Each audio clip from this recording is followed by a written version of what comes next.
L'armoire. Je me souviens d'une sortie scolaire qu'on avait faite durant l'école primaire. Je devais avoir aux alentours des 9 ans et, si mes souvenirs sont bons, nous étions partis visiter un château où résidaient des scribes il y a quelques siècles de cela. On avait même pu s'essayer à l'écriture gothique, et à vrai dire, je n'étais pas du tout douée pour ça. Mais je crois que ce qui m'a le plus marqué lors de cette sortie, c'était la nuit que nous avions passée dans une auberge non loin de là.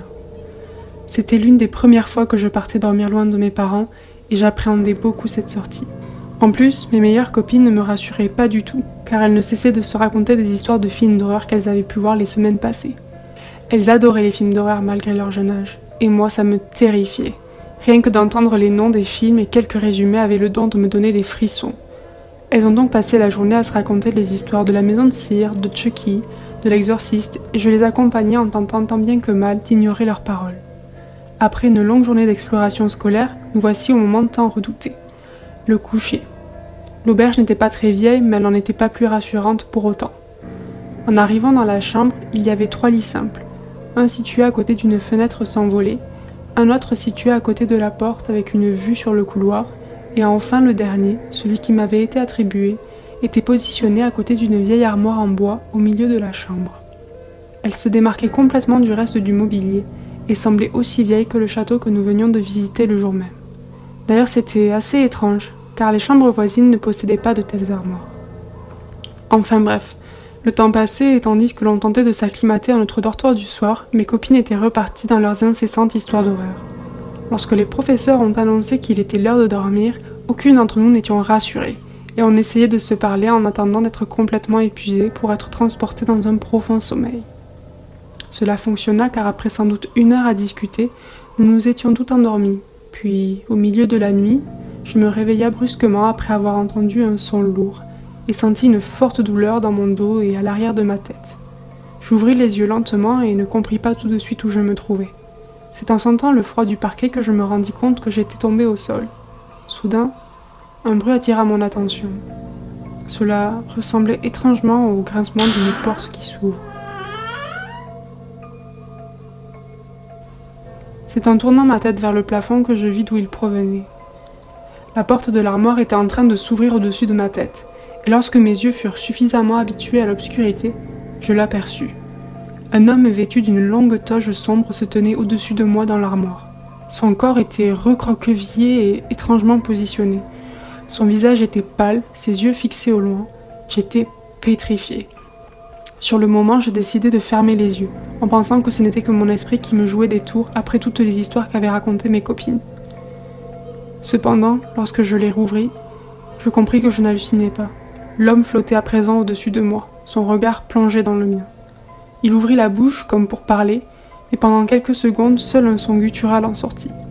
Puis d'une voix rauque et cassée, il me demanda « Où est le manuscrit? Où est le manuscrit ?»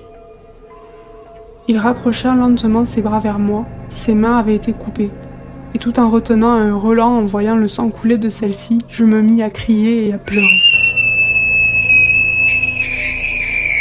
En très peu de temps, les professeurs sont arrivés et l'une des maîtresses m'a pris dans ses bras pour me calmer. Mes 2 amies étaient bien entendu réveillées elles aussi. Je pleurais, j'étais incapable d'expliquer ce qui venait de se produire. L'homme avait disparu de la chambre, l'armoire était encore ouverte mais il n'y avait personne à l'intérieur.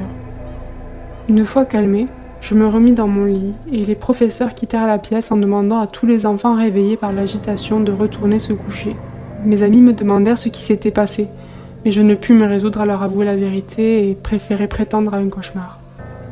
Mon dos faisait à présent face à l'armoire. Je n'osais plus bouger et n'arrivais plus à fermer les yeux. Je sentais encore sa présence et sans m'en rendre compte, le soleil commençait déjà à se lever. Après cet événement, je n'avais pu me rendormir. Et alors que la seconde journée d'exploration se poursuivit, je n'avais plus la force de suivre la visite. Je m'arrêtai un instant dans l'un des grands couloirs du château et m'assis sur un banc. En levant la tête, mon regard s'arrêta sur l'un des petits tableaux exposés au mur. C'était lui. Une illustration de l'homme se trouvait là. Il était exactement comme dans mes souvenirs. Je n'avais donc pas rêvé. Mais ce qui me glaça le sang, c'était le meuble se trouvant derrière lui. C'était la même armoire que dans notre chambre. Sans plus attendre, je lus la description. Albert T., le scribe dévoré par le mal. En plus d'occuper ses journées à retranscrire de nombreux ouvrages à l'écrit, il s'était attelé à une activité bien plus morbide. Un malheureux jour, un de ses confrères le surprit en train d'écrire dans un étrange manuscrit. En lisant le contenu de celui-ci, il découvrit qu'Albert notait scrupuleusement les noms de personnes disparues et d'étranges scénarios d'horreur qui leur seraient arrivés. Persuadé que ce scribe à l'apparence banale était possédé par le diable en personne, ils décidèrent de l'exorciser et de lui amputer les mains pour éviter qu'il ne puisse à jamais recommencer. Quelques jours plus tard, l'homme s'était jeté du haut du château. À ce jour, le manuscrit reste introuvable, ainsi que toutes les personnes mentionnées dans ce livre maudit. Certains prétendent que cet homme diabolique arpenterait encore ces lieux en quête de nouvelles victimes.